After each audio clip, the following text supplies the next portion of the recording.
So let's next move to Vince. Let's move to corner. Okay.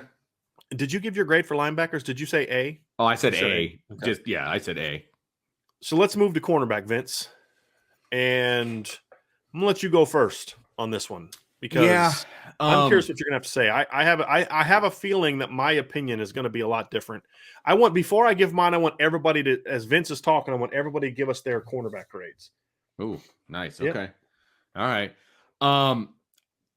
I like this group. I mean, Jaden, Mickey, Benjamin, Morrison, I think that these two guys are really, really good. I think they complement the guys that are already in the stable very, very well. No question about it. It's a high grade for me. It's probably a B plus, A minus for me. I think that's kind of where they land. I would have liked to see one more guy in the class as opposed to just two. And that's part of the grade for me. Can I ask a question on that just real quick? Absolutely. Is that because you wanted Devin, or is that based on what you thought the needs were for the team? Because I'm just curious because they signed 4 last year. Right. They had a big number last year. Uh-huh. I like numbers at corner personally. Mm-hmm. I wanted 3 just because I wanted the numbers. I wanted more numbers because I don't know what the movement is going to be like from the group that is here now. They're going to move a guy to safety. Are they, you know what I mean? Like, are they going to cherry pick from that corner group? I don't know the answer to that. So I would have liked 3. It's not specifically a Devin Moore situation. I don't think there's anything the staff could have done to keep him in the class based on the way I think things went down.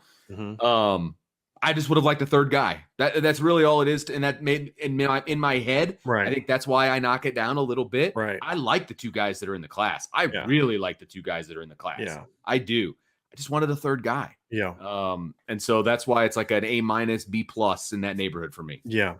And just real quick, Anthony Solomon said Xavier would have made it an A plus. Xavier Nwakpo was a safety. Well, he's a safety. We're talking corners. Right. Yep. I went A. And there's only one person of all the people that have given it as one person. Let me explain. You got to call him out. Let me explain why. No, it was good. Jay Wiki Jr. was the only person that was close to me. He had an A minus. Okay. So here's where I'm coming from. Okay. I look at it like this. The need was 2.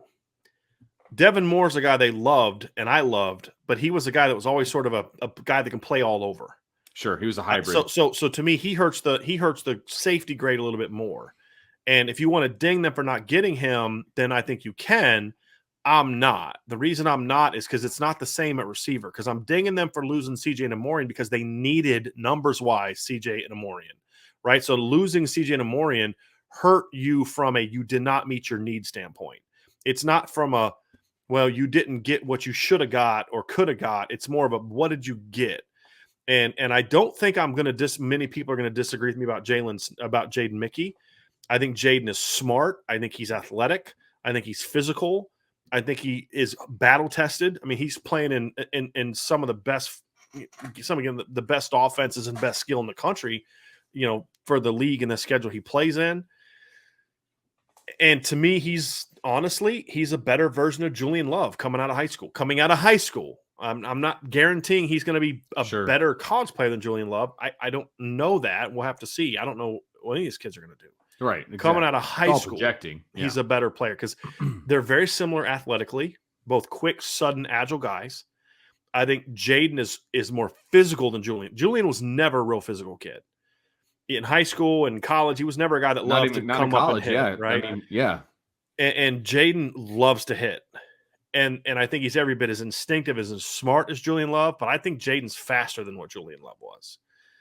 And so that's part of it. I think Jaden can play field. I think he can play nickel. I think he is the perfect nickel because of his physical. Like, he can reroute guy. He can reroute slots, but even though he may lack the length to run with to jam to run with a tight end, I think his toughness, I think his ball skills, I think he can win those matchups as well. He's going to be great playing, backs out of the backfield. He's going to be great, playing the perimeter screen game. Like, try blocking Jaden Mickey when he's a junior on a bubble screen. Good luck with that, buddy.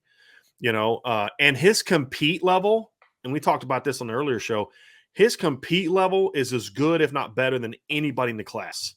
I mean, this is a kid that just wants to just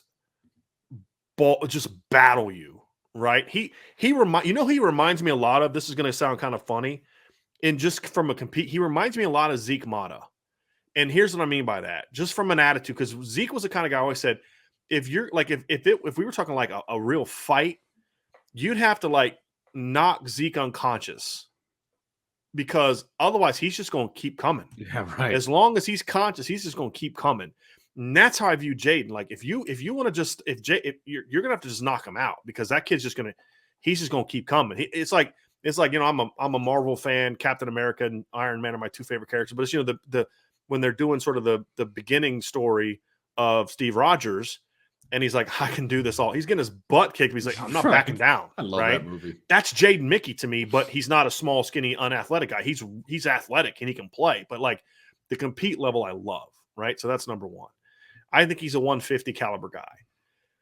The reason for me that I have him as an A is because I have a difference of opinion on Benjamin Morrison from like everybody. I think Benjamin, and everybody meaning national services, there's some people in the chat that love Benjamin Morrison.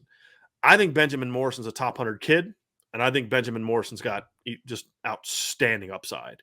He grew about an inch this past year. He's over 6 foot now. He's strong. He's got the DNA. I love guys that come from NFL backgrounds. His dad played at Arizona. His dad played in the NFL for a little bit. He's still evolving from a technical standpoint. But Vince, if you watch his senior film, that growth, I think, resulted in a jump in explosiveness. His speed. There was a play where he's chasing a guy in motion, and he weaves through 2 guys. And once he gets through that second guy, he just explodes the ball carrier. I went like this. I was like, whoa, right? Like, I don't react like that very often.